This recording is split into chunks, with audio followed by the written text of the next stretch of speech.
झारखंड विधानसभा का शीतकालीन सत्र 5 से 11 दिसंबर तक होने जा रहा है। सत्र के दौरान पक्ष और विपक्ष के बीच जमकर तकरार होने की संभावना है। हालांकि सरकार का फोकस विधायकों को पास कराने पर रहेगा, लेकिन विपक्ष विभिन्न मुद्दों पर सरकार को घेरने की रणनीति पर काम कर रहा है।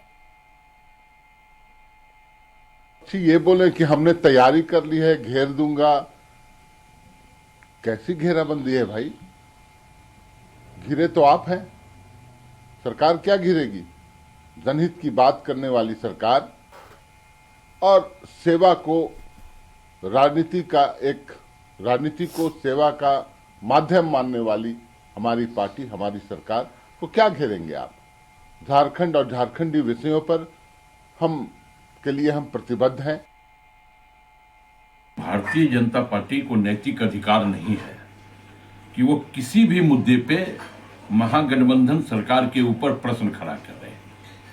प्रत्येक वर्ष 2 करोड़ युवाओं को रोजगार देने का वादा करने वाली भारतीय जनता पार्टी जब इस राज्य के युवाओं को इस राज्य में नौकरी हम दे रहे हैं तो ये प्रश्न खड़ा कर रही है।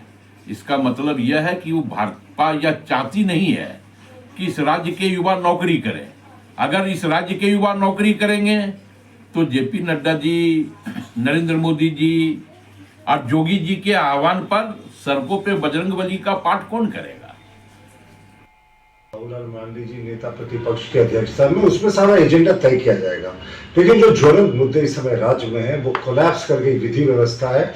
महिला सुरक्षा में पूरे तरीके से ये सरकार फेल हो चुकी है। इसके अतिरिक्त इन्होंने रोजगार देने का वादा किया था 10 लाख और सिर्फ 8,900 लोगों को रोजगार दिया पहले वर्षगांठ पर। तो यानी ये 9,90,000 रोजगार कैसे देंगे अगले 4 वर्षों में?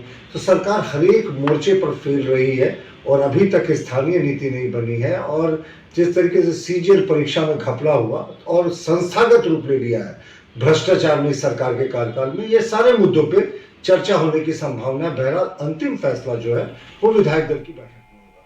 इस खबर पर आपको लिए चलते हैं राजधानी रांची। संवाददाता संदीप वहां से हमारे साथ जुड़ रहे हैं। संदीप, 5 तारीख से शुरू हो रहा है विधानसभा का ये शीतकालीन सत्र झारखंड के लिए। ऐसे में पक्ष और विपक्ष पूरी तैयारियां कर रहा है कि किन मुद्दों पर चर्चाएं होनी चाहिए, और ऐसे में स्थानीय नीति, नियोजन नीति को लेकर जहां बीजेपी बातें कहती हुई नजर आ रही है, तो वहीं अगर कांग्रेस और जेएमएम की बात कर ले तो रोजगार देने पर बीजेपी पर ही उन्होंने सवाल उठाए हैं। तो क्या लगता है कि इस शीत सत्र में क्या आम जनता से जुड़ी हुई बातें सामने आ पाएगी, या ये भी हंगामे की भेंट चढ़ता हुआ नजर आएगा?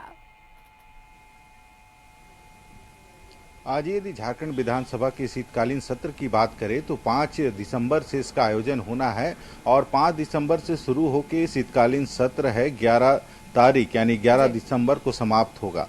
हालांकि शीतकालीन सत्र को लेकर कहीं न कहीं सत्ता पक्ष और विपक्ष आमने सामने नजर आ रहे हैं, जहां सत्ता पक्ष का कहना है कि यदि विपक्ष के पास प्रश्न है तो उन हर एक प्रश्नों का माकूल जवाब दिया जाएगा, पर उनके पास कोई भी ऐसे सवाल ही नहीं है जिसकी जवाब वे सत्ता पक्ष से चाहेंगे। हालांकि विपक्ष का कहना है कि कई ऐसे जन मुद्दे हैं, चाहे रोजगार का मुद्दा हो, भ्रष्टाचार का मुद्दा हो, या फिर नियोजन हो, या विधि व्यवस्था का मुद्दा हो, इन सारी चीजों को लेके वे सरकार को घेरने का काम करेगी। विपक्ष का साफ तौर पे कहना है कि हेमंत सरकार पिछले 5 वर्षों तक गद्दी पे रही और दूसरे टर्म में 1 साल पूरा हो गया है, पर जो भी वायदे करके वो सरकार सत्ता पे आई उन वायदों को भूल गई है और कहीं ना कहीं सिर्फ लोगों को दिग्भ्रमित किया जा रहा है। पर कहीं ना कहीं इस बयान के बाद एक और इस शीतकालीन सत्र को लेकर भी सियासत चल रही है, जहां विपक्ष इसे काफी छोटा सत्र बता रही है, वहीं सत्ता पक्ष का कहना है कि यदि मन में इच्छा शक्ति हो तो कम समय में भी काफी काम किए जा सकते हैं। हालांकि यदि विधानसभा के सत्र की बात करें तो कहीं ना कहीं विधानसभा का सत्र इस कारण बुलाया जाता है कि जो राज्य के विभिन्न विधानसभा क्षेत्र के जो जन मुद्दे हैं उन मुद्दों को लेके वहाँ के जो विधायक होते हैं, प्रतिनिधि जो विधानसभा के सदस्य हैं, वे उन मुद्दों को लेके सदन को के समक्ष रखने का काम करते हैं ताकि उन चीज़ों का समाधान हो सके।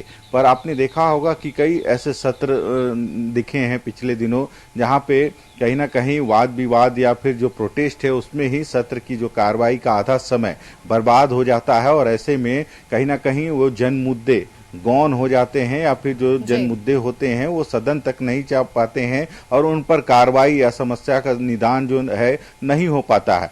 तो देखना होगा, क्योंकि इससे पहले भी यदि सदन की कार्रवाई की बात करें तो 5 तारीख को इसकी कार्रवाई शुरू हो रही है। 4 तारीख को स्पीकर रविंद्रनाथ महतो ने सर्वदलीय बैठक विधानसभा में बुलाई है और कहीं ना कहीं इस बैठक का मुख्य उद्देश्य यही होता है कि चाहे सत्ता पक्ष हो या विपक्ष, सबको यह आग्रह जरूर किया जाता है कि जो सदन की कार्रवाई है उसको सुचारू रूप से चलने दिया जाए, ताकि जो समय, जितना भी समय सदन की कार्रवाई में मिलता है तो उन समय का सदुपयोग किया जाए। पर देखने को मिलता है कि जो कहीं ना कहीं जो जन मुद्दे हैं या फिर जो विभिन्न मांगों को लेकर सत्ता पक्ष और विपक्ष आमने सामने नजर आते हैं और ऐसे में जो सदन की कार्रवाई का समय है उसमें भी लोगों को कटौती करनी पड़ती है, कई बार सदन की कार्रवाई को स्थगित करना पड़ता है। तो देखना होगा इस सर्वदलीय बैठक के बाद क्या जो सत्ता पक्ष हो या विपक्ष हो क्या निर्णय लेते हैं, क्योंकि यदि सदन की कार्रवाई सुचारू रूप से चलेगी तभी